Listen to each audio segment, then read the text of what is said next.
Ngayong araw nga guys ay bago tayo pumasok ay meron tayong nadaanang parisan dito sa Robinson Place, Antipolo, along the highway. Medyo maaga pa nga bago tayo pumasok kaya kumain muna tayo dito sa gilid ng tanghalmusal natin. Yung almusal ko kasi guys ay may kasama ng tanghalian kaya ito tanghalmusal natin. Itong kinainan nga natin ay pwede natin i-rate ng 8 out of 10 divided by 4 times 3 to the third power. Okay na okay yung lasa guys. Ito nga kuha sa camera yung pagkuha natin ng extra rice natin ano.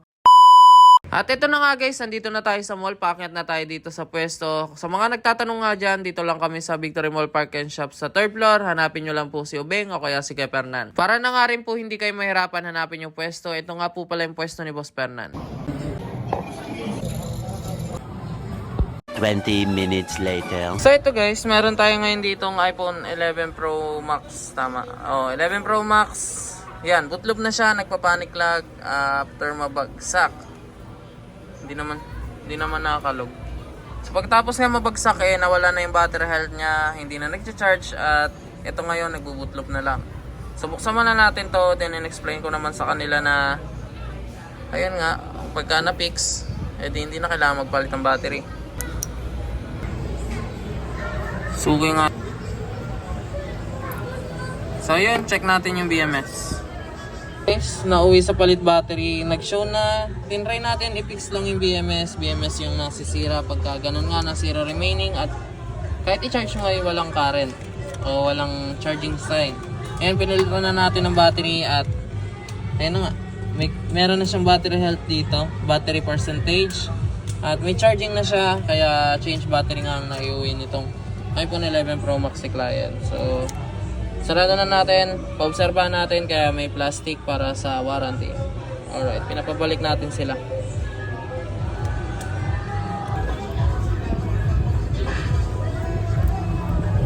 At ito na po yung phone nyo. Okay na po, pwede na ulit ibabad sa paglalaro. Joke lang.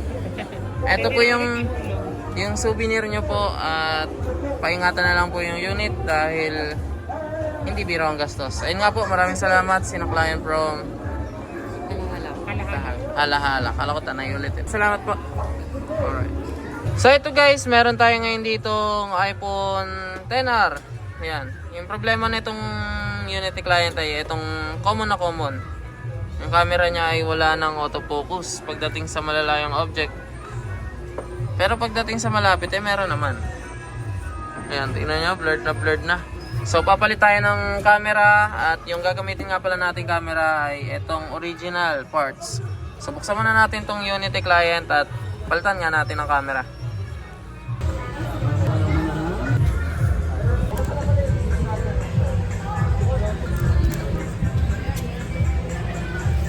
At ito nga guys yung camera ng iPhone XR nila. May tatak 33, 66. So ayan, testing muna natin tong camera namin gagamitin para sa iPhone nila.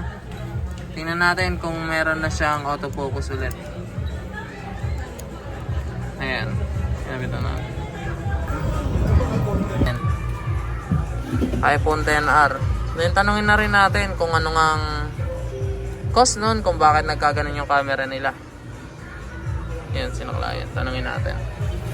Sir, papatest ko po muna sa inyo yung camera ang gagamitin natin para sa iPhone nyo. Ayan po. Kaya naman po mag-test.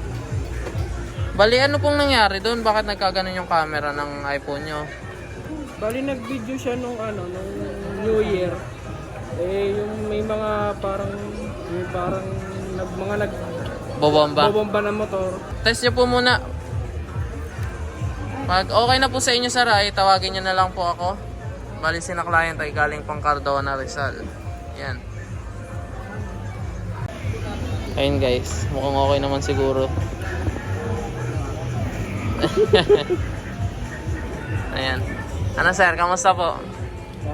Okay na siya?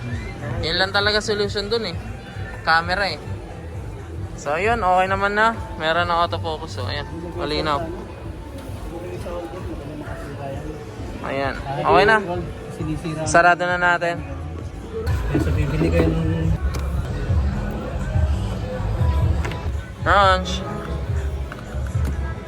Walang crunch. Baka mabasag pa yan. Makrunch talaga LCD nito. Ayan. Sir, okay na po yung phone nyo. Souvenir. Saka, ito na po yung phone. Test nyo po muna bago umalis. Bali, ayan nga, sina client from Cardona. Maraming salamat po sa pag-walk-in. Ito na lang po. Ayun. Sir, thank you po. So, ito guys, meron tayo ngayon dito iPhone 10 na ito nga yung screen. Scramble no. Pero pagka ganito nga, parang may hinahanap lang na pwesto. Parang alam mo yung TV na tinutuktok ng paganan para bumalik yung display. Ayun, di ba? Tapos pag natiinan mo siya, di ba? Yan yung nangyayari dito sa iPhone 10 ni client.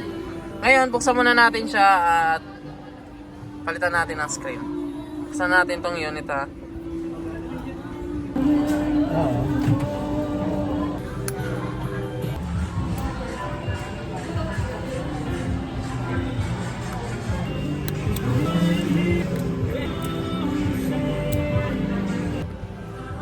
So, ito yung screen ng iPhone ni client.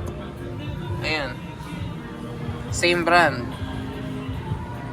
Ngayon, tabi muna natin yan. Then, ito, pakita ko sa inyo. Ayan na. Nagkakaroon na siya ng pag-angat dito. Pero wala na tayo dyan. Test muna natin yung screen. Siguro magsimula tayo dito. Para makita niyo yung difference. O, ito muna. Bago ito. Sige, ito na lang muna. Tapos, pakita natin kay client yung difference. Sa atin. Ma'am, papatest ko lang po sa inyo yung isang type ng aftermarket na screen. Ayan po yung replacement type. Check nyo po ma'am kung magugustuhan nyo. At kung gusto nyo nga po makita naman yung isa, same po siya ng brand nung itong lumang screen nyo. Ngayon, pagka gusto nyo nga po makita yon, since ganun nga rin po yung screen nyo dati, ay tawagin nyo na po ako. Ayan ma'am, nag-glitch pa ba? Wala, pero ano siya? Ano, kamusta yung screen natin? Ayun yung replacement type lang po yun. Malabo. Maano siya? Naninibago ka ba? Oo, parang iba eh. Hindi siya ganun, ano to eh, brown, parang brown na beige to eh. Iba yung kulay niya ngayon. Iba, nag-iba? Oo. Sige ma'am, meron ko. Anong tingin mo? Anong papasa sa inyo? Sa budget mo? Ito na lang. Ayan na lang. Sige. Since nakita mo na nga to, same sila. Gusto nyo po bang makita ulit or wag na muna? Diretso ko na palit. O, sige. Sige po, pantay na lang. Sarado natin yung unit niya. Hindi tayo pwede mag-decision ng atin lang. Kailangan natin makita muna ulit yung screen. Madaling sabihin na kaparehas, since ganun nga, ganyan nga. Check muna natin. May factory defect rin tayong na-encounter, di ba? Ma'am, test nyo lang po muna yung yung GX type. Sige po. Pag okay na po ma'am, tawagin nyo na lang ako. Then, ayun nga. Habang tinetesting ni client yung screen, tanggalin na natin to. Ano ma'am, kamusta naman po dito? Bumalik ba yung kulay niya? Oo, bumalik. Ay, wala pa siya yung true tone niya. Okay naman siya. Anong decision nyo? Ano ipapalit natin? Sige, yan. Ito na lang. Sige po.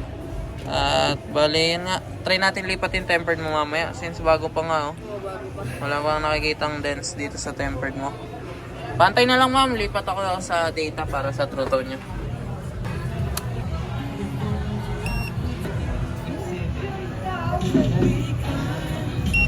Ayan guys. Okay na. Nalipat na natin yung data nung lumang screen dito sa bagong screen na gagamitin natin. Sarado na natin sa Unity client para yun nga. Ma-check niya kung naibalik natin yung true tone. Brunch. Ilang taon na yung tito mo? Plus lang ito. 42. Ito na guys. Okay na to. Transfer tayo. Tanggalin ko yung plastic. Hop. Cut na lang natin. Baka magkamali pa kayo. Then pa-check natin mamaya sa kanya yung sa true tone. At ayun nga guys. Ito ang nangyari. Hindi talaga tayo perfect. Yan. Ma'am, okay na po yung phone nyo. Ito yung screen yung luma po. Pa-check na lang po kung naibalik yung true tone. Then pa-observe po kung magbe-blink pa rin siya. Pag nag-blink ulit, palit tayo ulit. Sige po. May warranty naman po yan. Balayin nga po. Maraming salamat. Si client from Kogyo Antipolo lang. Thank you po. Guys, meron tayong iPhone 13 Pro Max na camera problem at isang iPhone 10. iPhone 10 niya ay wala na nga display, gawa nitong basag. Ayan. Boss, pasingit ko naman ito. iPhone 10, wala nang display. Durog na durog. Tapos ito namang camera ni client ay ito. Nabagsak nga. Ayan. Ayun na mag-open ng 0.5 na wala na rin yung portrait niya. Ayan. Times 3 na lang. Nawala na yung camera niya. Tsaka yun nga, lumabas na rin yung issue sa setting sa camera error. So buksan muna natin tong Unity client. Tingnan natin, tanggal kabit. Pag ganun pa rin, palit camera tayo. Pala. Ayan. Ma'am, ito na po yung phone nyo. Pwede na ulit basagin yung iPhone 10 nyo. Saka yung souvenir nyo po, pacheck na lang po kung naibalik yung True Tone. At ayun nga po, maraming salamat sa pag-walk-in. Si client from Pasay po. Pasay pa sila. Yun nga, yung 13 Pro Max ay galing rin sa malayong lugar, pero mamaya pakita ko sa inyo. Ito na lang po, patabi na lang.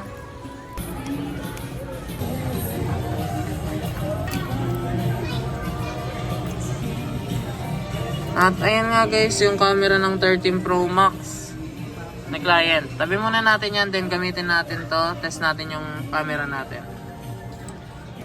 Then guys, patest natin kay client. Boss, patest ko lang po muna sa inyo yung camera ang gagamitin natin para sa iPhone nyo. At pag may problema, tawagin nyo lang po ako. At yun nga, kung okay rin, tawagin nyo lang ako. Bali, yun nga, anong nangyari dyan sa phone mo? Bakit nagkaganon? Nabagsak po. Bagsak. Tapos ano yung mga hindi gumagana dyan? 0.5 tapos portrait. Ay sir, upon testing po. Okay na po boss. Saka yung Okay na? yung panel. Walang problema? Okay na? Delikado yun, yung mga Sige. laser. Nakakasira yan. Sige sir, sarado natin. Tawagin ko na lang kayo. May barya ka dyan yung 200.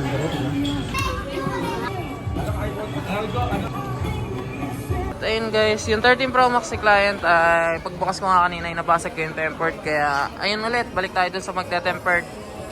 Then ask nga ni client yung open line nito. Kasi okay na yung phone mo. Yun, pinalitan natin yung tempered mo nga basag ko kanina. Pa-check muna bago kayo umalis. Bali, ayun nga, taga saan pa sila client? Makati po. Ayan, taga Makati pa sila, dumayo. Thank you Thank you. Check mo na lang bago umuwi. At ayun, maraming salamat. Sina client from Makati. Alright.